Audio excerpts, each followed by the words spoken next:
তৃতীয় শ্রেণীর বন্ধুরা, লক্ষ্য করো তোমাদের গণিত বইটা, তাই না? গণিত বইয়ের আমরা আস্তে আস্তে আস্তে আস্তে চলে গেছি, একেবারে 41 পৃষ্ঠায় চলে গেছি। এই যে 41 পৃষ্ঠায় চলে গেছি। আজকে 41 পৃষ্ঠার এই যে 8 নম্বর অঙ্কটা করব। ওকে, 8 নম্বর অঙ্কটা কি আছে দেখো দেখি। রুমার 945 টাকা আছে, রুমার থেকে আসার 215 টাকা কম আছে। তাদের টাকা একত্রে রাখলে ময়নার টাকার সমান হয়। ময়নার কত টাকা আছে? ঠিক আছে, অঙ্কটা তোমরা কয়েকবার পড়বা, বুঝা গেছে? অঙ্ক অনেকবার পড়ো, আমি অঙ্কটা তুলছি এখানে। আবার দেখো, আরেকবার অঙ্কটা পড়ে নাও। অঙ্কটা করার আগে তোমাদেরকে বলি, তোমরা যারা অনলাইনে আমার কাছে পড়তে যাচ্ছ তারা এই নাম্বারে আমাকে কল করতে পারো, 01710605874। ওকে, আমরা দেখি অঙ্কটা দেখি এখন।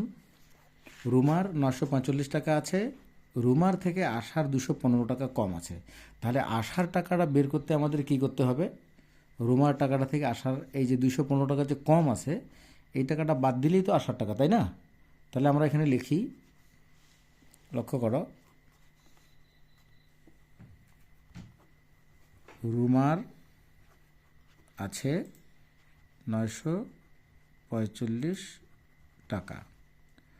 আচ্ছা, আসার কম আছে নাকি? আমরা এখানে লিখব আসার কম আছে কত? 215 টাকা। 215 টাকা। এই 215 টাকা বাদ দিলে তো আসার টাকা বের হবে নাকি? তাহলে আমরা বিয়োগ করি। 5 থেকে 5 বিয়োগ করলে 0, 4 থেকে 1 বাদ দিলে 3, 9 থেকে 2 বাদ দিলে 7। এটা হচ্ছে আসার টাকা। আসার এত টাকা।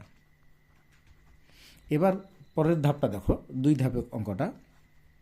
তাদের টাকা একত্র করলে ময়নার টাকার সমান হয়। তার মানে রুমার যে 945 টাকা আর আসার যে 730 টাকা, এই 2 টাকা একখানে করলে হবে ময়নার টাকার সমান। তাহলে আমরা কি করি এখন এখানে লিখি, রুমার হচ্ছে কত? 945 টাকা। আসার কত? 730 টাকা। তাহলে ময়নার কত? ময়নার এই 2টা টাকা যোগ করলেই বের হচ্ছে 5, 4 আর 3 7, 9 আর সাথে কত? 16, 1675 টাকা। ঠিক আছে, এটা হচ্ছে ময়নার টাকা। এটাই উত্তর।